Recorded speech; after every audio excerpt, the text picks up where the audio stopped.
Hey guys, welcome back to my channel. It's me again, Mai. In today's video, I will be sharing to you what's inside my Kikay kit.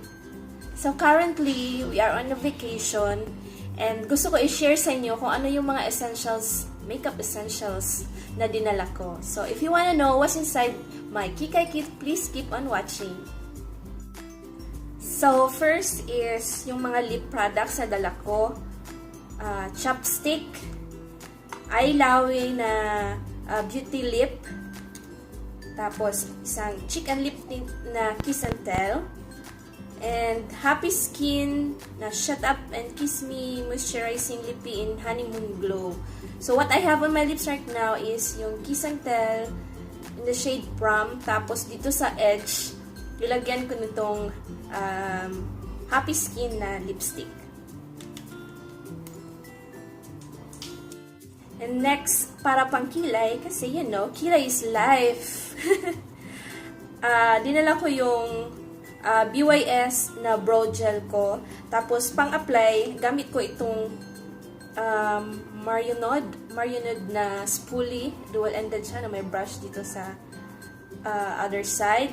Then, I also bring with me Maybelline na tawag ganyan Fashion Brow to set the brows.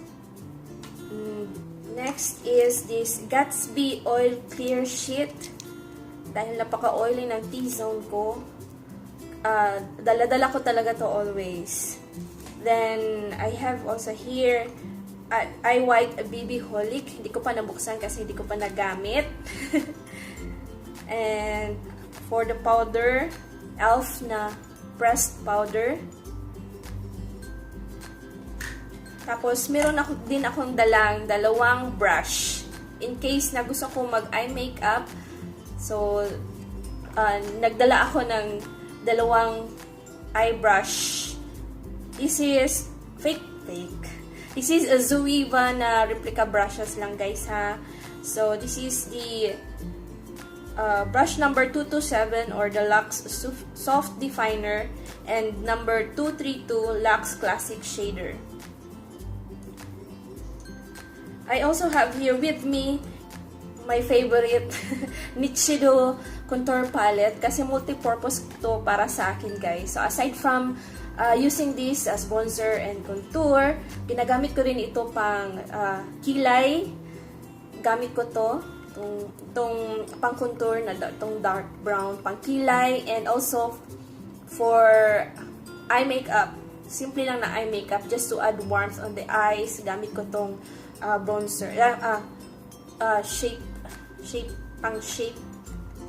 this color right here. So we have few more items left. I also bring with me mirror,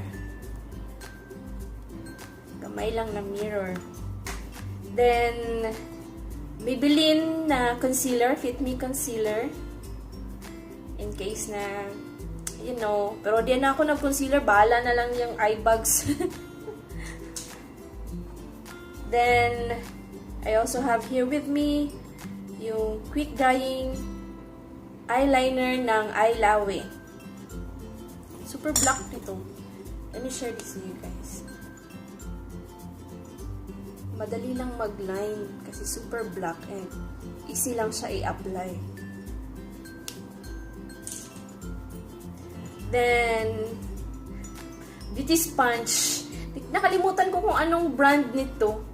Basta beauty sponge na nabili ko sa Chime sa Abrisa, Davao. Then, last two items, nail cutter o puller.